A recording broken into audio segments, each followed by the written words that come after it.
Private car চালানোর সময় মোটরসাইকেলের সাথে ধাক্কা লাগার জেরে এক শিক্ষানবিশ আইনজীবীকে পিটিয়ে হত্যাকাণ্ডের ঘটনা ঘটেছে। বুধবার রাতে রাজধানীর ভাটারা থানা এলাকায় এই ঘটনা ঘটে। স্বজনরা বলছেন, এই মৃত্যুর কারণ মব সন্ত্রাস। জড়িতদের গ্রেপ্তারে কাজ চলছে বলে জানিয়েছে পুলিশ।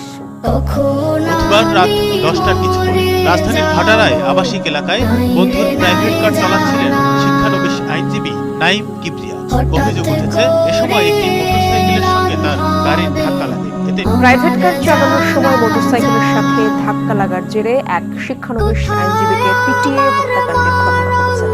বুধবার রাতে রাজধানীর ভাটারা থানা এলাকায় এই ঘটনা ঘটে। স্বজনরা বলছেন, এই মৃত্যুর কারণ মব সন্ত্রাস।